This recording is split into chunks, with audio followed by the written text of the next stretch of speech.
Le laser, une percée scientifique pour la chirurgie de la prostate.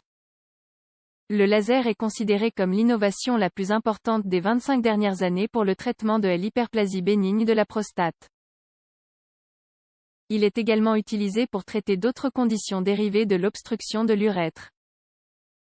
Le laser pour traiter l'hyperplasie bénigne de la prostate, communément appelée hypertrophie de la prostate, est une technique qui a été développée aux États-Unis et qui est pratiquée depuis 1998.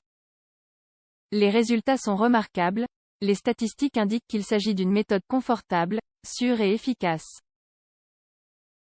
L'un des principaux avantages de cette technique est qu'il s'agit d'une procédure peu invasive, ce qui réduit les risques de complications.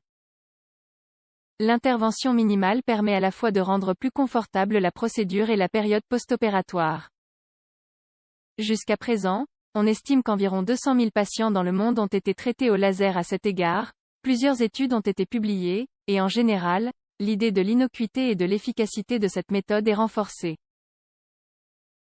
Le laser est considéré comme l'avancée la plus importante de ces dernières décennies pour traiter l'hyperplasie bénigne de la prostate.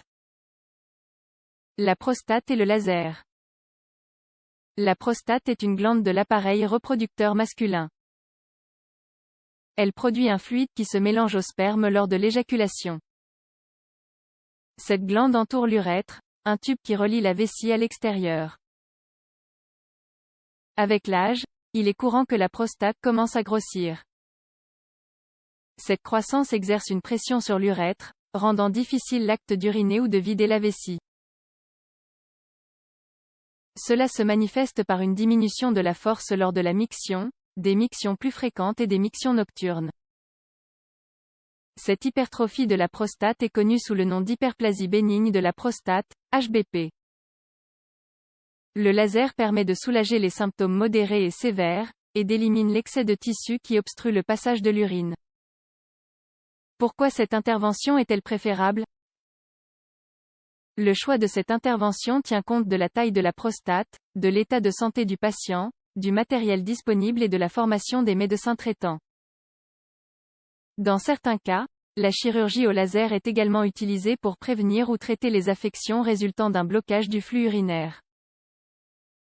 Cette technique est capable de résoudre, ou du moins d'atténuer, les infections urinaires fréquentes, une lésion de la vessie ou des reins qui obstrue le passage, l'incontinence, l'obstruction totale par des calculs vésicaux et les saignements dans les urines. Les principaux avantages de la chirurgie au laser sont: risque de saignement réduit. Cela est très pratique pour les personnes souffrant de troubles de la coagulation ou prenant des anticoagulants. Réduction du séjour à l'hôpital. Il s'agit généralement d'une procédure ambulatoire qui ne nécessite qu'une nuit à l'hôpital. Récupération plus rapide. Moins besoin d'un cathéter. Généralement, seul un cathéter de 24 heures est nécessaire après l'opération. Résultats immédiats.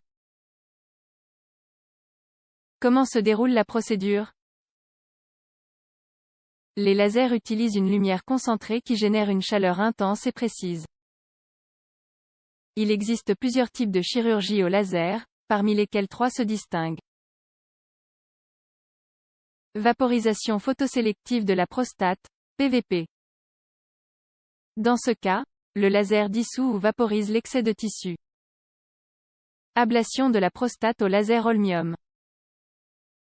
Elle est similaire à la précédente, mais elle utilise un type de laser différent. Énucléation de la prostate au laser holmium.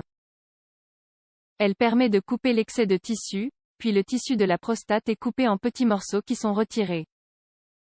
Elle convient lorsque la taille de la prostate est très importante. Dans tous les cas, l'intervention commence par un bilan de santé pour voir si le patient est en forme. Si c'est le cas, la chirurgie au laser est réalisée dans une salle d'opération, où une anesthésie péridurale est d'abord appliquée. Une fibre est ensuite insérée à travers l'urètre et la lumière est propulsée à travers un dispositif optique. Le même laser exerce un effet de photocoagulation qui ferme la plaie pour éviter les saignements, la nécrose profonde et l'irritation. La récupération est rapide, au point qu'elle ne prend quasiment jamais plus de 24 heures. Risques et autres informations d'intérêt sur le laser pour la chirurgie de la prostate. Dans seulement 5% des cas, des symptômes d'irritation apparaissent, tels que des démangeaisons ou une fréquence accrue des mictions, mais ces symptômes disparaissent généralement en peu de temps avec un traitement anti-inflammatoire. Dans 3% des cas, il y a du sang dans les urines, ce qui peut être résolu en buvant plus de liquide. L'éjaculation rétrograde touche entre 21 et 45% des hommes qui ont subi une intervention au laser. Avec des méthodes plus conventionnelles, l'incidence se situe entre 70 et 90%. En moyenne, le débit urinaire augmente de 200% chez ceux qui subissent cette intervention. Le degré de satisfaction estimé des patients est de 95%. Normalement, il ne faut que 2 ou 3 jours aux patients pour reprendre leurs activités normales. En somme, cette intervention s'avère être une procédure plus confortable que la chirurgie conventionnelle. Si vous souffrez de problèmes de prostate, un professionnel de santé vous donnera les indications précises.